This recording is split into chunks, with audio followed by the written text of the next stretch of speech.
kato te awa katohia he wai mau.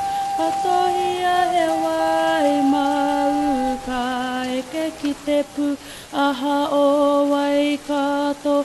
Te awa he piko he taniwha Kama takitaki i ho, te riwa waikato. Ano nei he kapo ake mā. Ki te kapu o taku ringa ka whakamiri noa i ko o nā rātau. E tia he tipupua hou.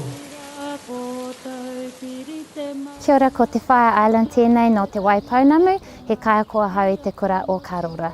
Kia ora everyone, I'm lovely to be here at Kāhui Whetū for my very first time. Really enjoying it and really privileged to be here. So a big thank you to NZEI and Lero Māori for organising all of this. We're in the beautiful Waikato region under the kingitanga, and it's been amazing to have the haukainga talk to us and give us their kōrero and learn about the kingitanga movement and the hapu and the iwi. George Grey's got a plan. Government needed a reason to take the land by force if necessary, so they accused Waikato of becoming rebels.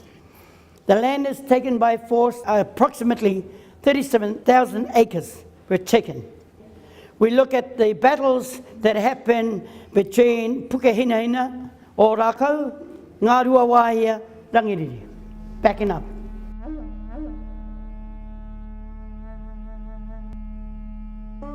Kia ora, ko Ngāpui Ngāti Porou Ngāti Pā, kia oku iwi, ko Virginia Heta toku ingoa, e noho au ki o te poti.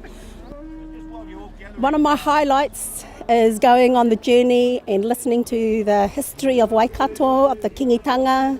It's been an absolute privilege to be here and to hear our history from the people of the whenua, which is what our tamariki need to do, need to be able to have, is hearing their histories of Aotearoa, New Zealand, the good and the bad, so that we can heal and move on.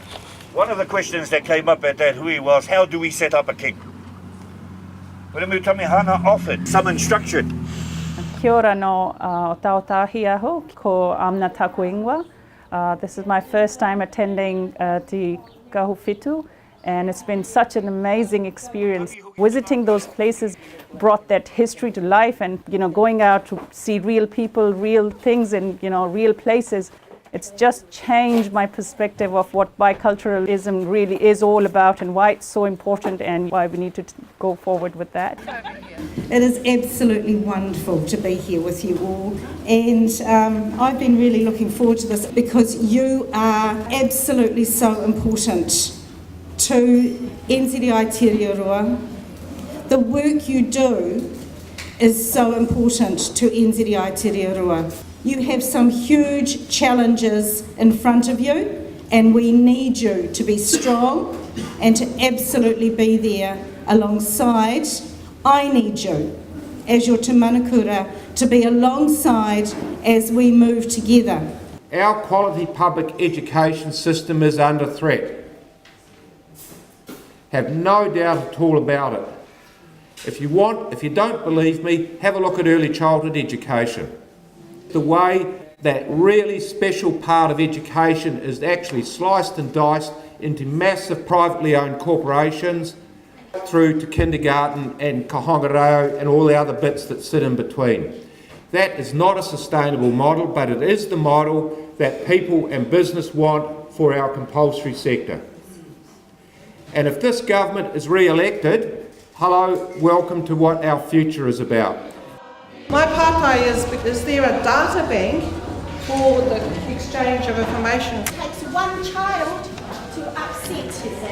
Tēnā koutou te maria, ko ai tēnei, ko Angela Taylor, e tuaki ki mua i a koutou. He uri whakaheke tēnei no Waikato, no Raukawa ki Wharepuhunga, tai hoki ki Ngāti, ki Ngāpuhi hoki, taku aroha. This is my first Kāhui Whetū.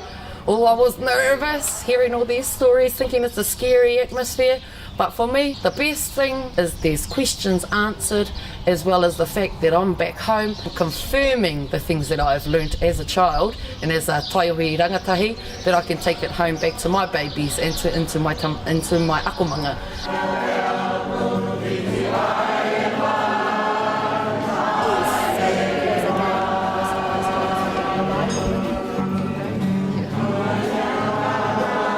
Kia ora, ko Wiremu taku ingoa, he uri ahau no Tamaki Nui e Rua, e noho ana au ki Waipawa, he kaioko au ki te whare ko Hunga Hunga o Appleton Kindergarten ki Tamaki Nui e Rua.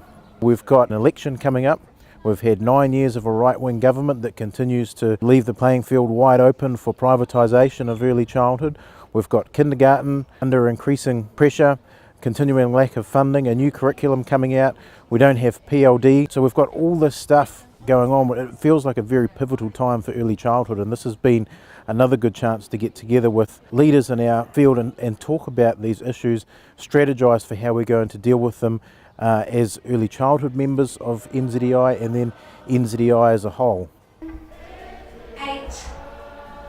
9, 10. Cool. So we'll do that one again. Get to plait. What's going to happen is when we do the 3 plaits. Oh, when you have negative So you need to take some of those out. It's just my leg. Ko ngā mea ka puta tōtika